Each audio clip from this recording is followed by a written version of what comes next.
Hey guys, Fake Rooster here. So, Battlefield 2042 is sort of in an interesting place just now. It's actually got a lot of improvements in recent weeks, with new updates coming in the near future, and the game is starting to perform like it should have at launch. Is this necessarily a saving grace for the game, or is it a reflection on the extra development time that would have been required to have a little bit more of a polished launch? And that's something I want to talk a bit about today. Now, I have spoken about it already, but I have recently switched over to PC, so these impressions are not only my impression of how the game is performing just now, but of course there might be some differences in my experience that I've had on console compared to the experience I'm now getting on PC. I will say that first and foremost, the Exodus playlist is one of the best additions to the game so far. If you don't know what that is, it's back to classic 64 players, 32v32, but it isn't just the maps from 2042, it actually incorporates the maps that have been added into Portal. So you can play the likes of Caspian Border and Valparaiso and maps like that as well. So it's been really fun to see that incorporation a bit more. And in my opinion, that's something they maybe should have done from the start, not separated Portal quite as much as they have and actually had some of those in official playlists. So it's been really fun to get hands on with that and kind of run around and get used to the feeling of how the game is currently performing on PC as well. I think there are some very obvious improvements or things that are works in progress that are generally making my experience of the game much better.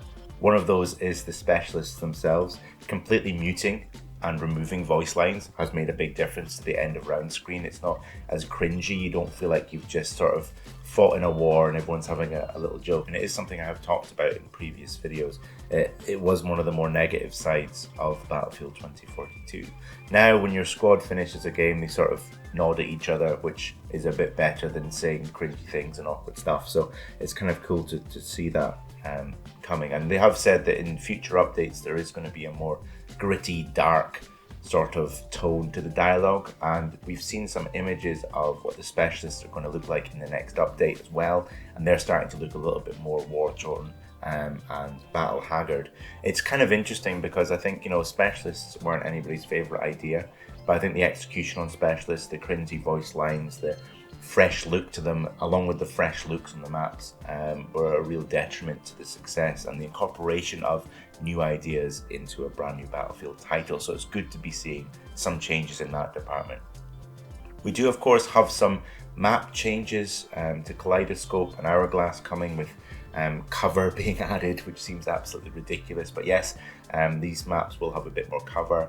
They will appear a little bit more battle-torn. I mean, one of the things that I've noticed is that there's actually carrier bags in the wind, which seems like a really minor thing. It is, but it does kind of indicate that something else is going on rather than this what feels like a simulated battle on a pristine and beautiful urban environment. Like, it's actually starting to feel a bit more like a Battlefield game. And I will say that I still think that 32v32 plays a lot better than 64v64.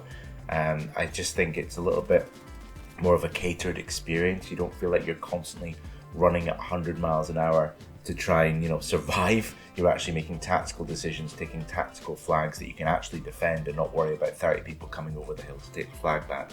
Now I will say, having said that, I did play some 128 player yesterday for the first time in a good few months and actually had quite a good experience.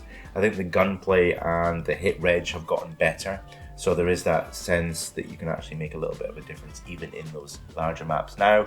But again, I still stand in the camp 32v32 trumps 64v64 hands down.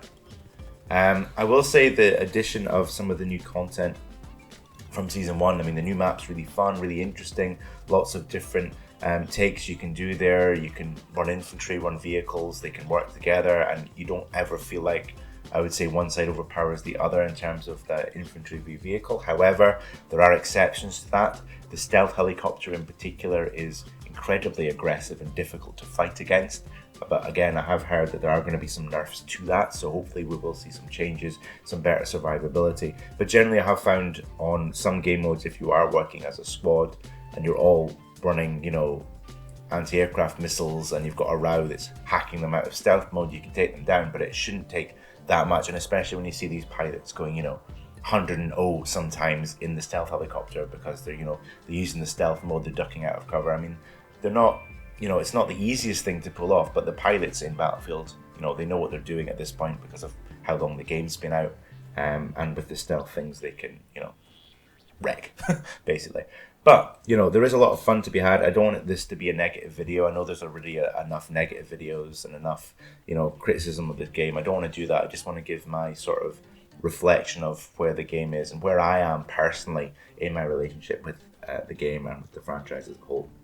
I have been playing a lot of Battlefield 4, as you will have seen from previous videos, and I still am playing a lot of that. It's still just a brilliant game to play, but I am spending more time in 2042 than I have since launch, to be honest. And the new gun is really fun, but is it overpowered? I mean, I'm not entirely sure. I think there is a lot of kill potential with that weapon, so it can cause some issues. You can win gunfights you maybe shouldn't have won if you had a different weapon, but you know, that's always been an issue with some weapon balances. You know, Type 2A in Battlefield 5, Hellrigel in Battlefield 1, even things like the Ace 23 in Battlefield 4, so there is always an overpowered weapon. But I'd be curious to see how they handle the nerf of that. I don't want them to nerf it into oblivion. I want that weapon to have purpose. So it'll be kind of interesting to see what they do with that next.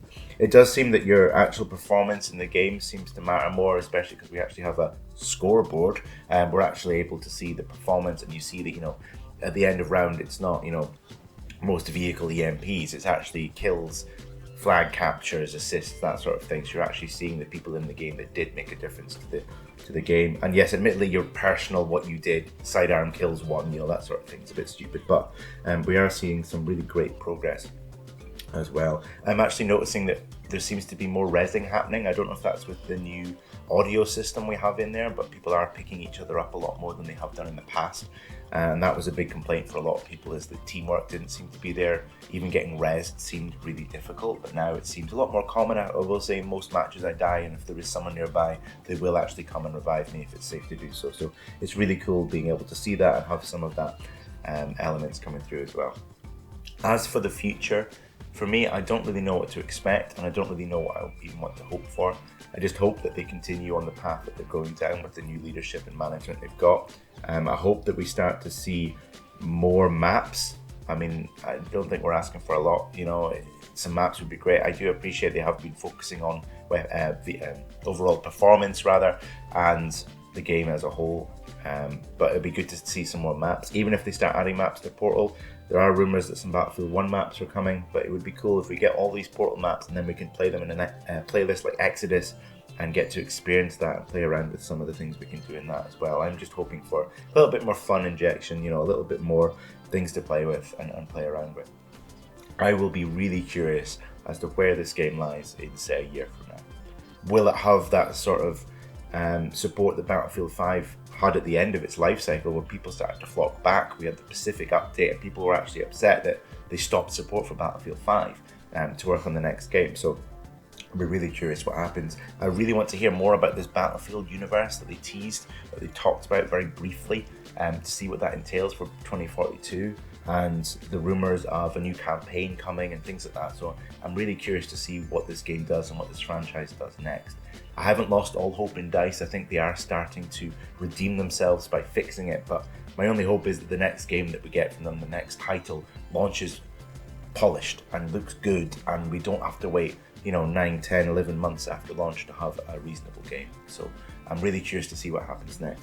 But let me know what your thoughts are of the game just now. What's your relationship with the game like? Let me know in the comments below. Give me a like if you've enjoyed the video, and subscribe if you're new. It'd be great to see you here again. And I will be making more videos in 2042. I think it's time I started making content again in the game. And I'm just hoping for some really interesting things happening with the next few updates. But thank you guys so much for watching, and I'll see you in the next video.